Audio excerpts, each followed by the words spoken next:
first brought it to opera theater in St. Louis, they rejected it because they thought they thought I wanted to do a boxing opera, and I'm like, no, no, no, no, no, yeah, no, no. They thought I just want to have guys beating the hell out of each other throughout the entire thing. But no, I said opera is just, the boxing is just the backdrop to this story. This story is a very powerful, compelling story.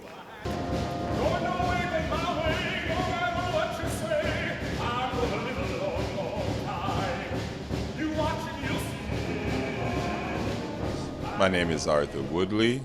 I play Old Emile in Champion. Champion is the story of Emile Griffith, a young boy, a man born actually in the Virgin Islands, the United States Virgin Islands, on the island of St. Thomas.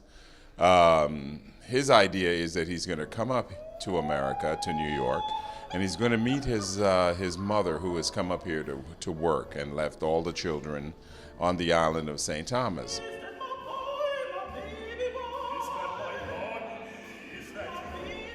He comes up to meet his mother because he has great ideas about the things that he wants to do.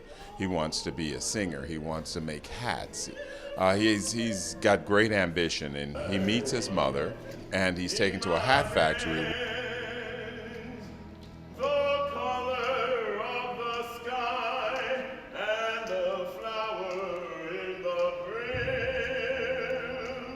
The owner of the hat factory says to him, "Hey, you want to make hats? Look at your body. You look like you could be you could be a boxer." He finds him a trainer. He trains. He goes to the Golden Gloves. He becomes actually the welterweight champion of the world, middleweight champion of the world. He's a champion 6 times over.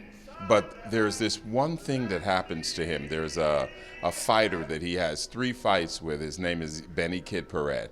And Benny Kid Paret, at a certain point in the let's say the rubber match, the third of the fights, calls him a maricón. Maricón in Spanish means faggot, homosexual. In the ensuing fight, Emile kills Benny Paret in the ring by hitting him 17 times in about 7 seconds. Kills him, and he's forever haunted by this fight that he had, this killing that happened in the ring. As so happens, Emile really is, let's say, bisexual, and he feels that it is not wrong to love anyone, to love a man or love a woman, but it is his big secret. And he seeks forgiveness for the killing of Benny Paret. He seeks that forgiveness by meeting with the son of Benny Paret years and years after. And more or less, that's the story. He wants to find this sense he wants to find redemption. The thing about it, the performers, man, are so great. Arthur Woodley, who plays the elder Emile, is amazing. R.B. Ellicott. Karen Slack, who's playing his mother, is amazing. Robert Orth, who plays the trainer. I've written the thing, and I wrote it years ago. And whenever I see it, when it gets to the end, the performances are so powerful, I'm still emotional. Working with Terence Blanchard has been fantastic. He's a great man. He's so down to earth. The music that he's produced has been wonderful, and he's given us the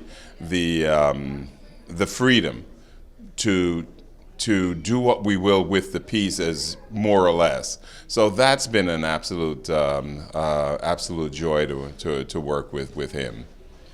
Hello, my name is Anthony McGlone, and I'm singing the role of Benny Paret and Benny Paret Jr. in the opera Champion. Playing a boxer as a singer is quite challenging because you want to stay within your body so you can support your voice properly, so you can sing on the notes, but at the same time you want to engage into a fight in a very real way.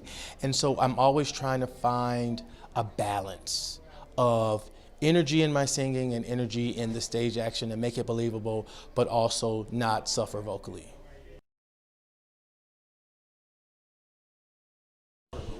Oh, extremely hard. Very technically demanding. Very, very The harmonies are like a second sometimes off from what the orchestra is playing. The range is quite large. It goes all the way down to like a low F up to a high B flat. And it's written in climatic ways, so you're trying not to oversing and compete vocally with like a jazz combo and a full orchestra. Being in an opera and jazz means that I have more of an ability, a possibility of improvising on some of the notes, and it's not as strict, let's say, as Mozart would be or any of the other operatic composers. It gives me more freedom. The opera is built more on, let's say, American idioms, Caribbean idioms, New Orleans musical idioms, I should say. So we've got all of that blues. Everything is included in this jazz piece, this original piece that we're doing. Singing in opera and jazz is much different than singing like Mozart or Rossini, because you have all these complex rhythms, you have these complex harmonies, you have the ability to rip, as they say, or make it up on the spot. You don't have to be married to the score as long as it gets into the core, basically what Terence said. So that is much different than the stringency of like Mozart or Verdi or Handel operas. I don't think most of the singers find it challenging because they've done it before. A lot of the cast has done this opera before, and so I think they seem very, very comfortable. They seem very, very calm. They seem to be in charge of it, whereas I'm still getting my footing in a way to try to make it my own, because the guy that I replaced, Victor, he did it 3 times before, and so now I have to take what he did and then put Anthony's spin on it. So I mean, in many ways, that's how jazz works. Like, you get the chord structures, you get the notes, and then you kind of just make it up as you go. Bringing this opera in particular to New Orleans, which is, in my estimation, and I think that everyone would say the same thing, this is the birthplace of jazz, means that I've come to the source. And there is nothing better than coming to the source of all that we as Americans are, truly, in terms of music. So I'm happy. I am very honored to be here and part of it, and being part of the fourth. This is the 4th time I'm doing this role, and each time it's been a joy.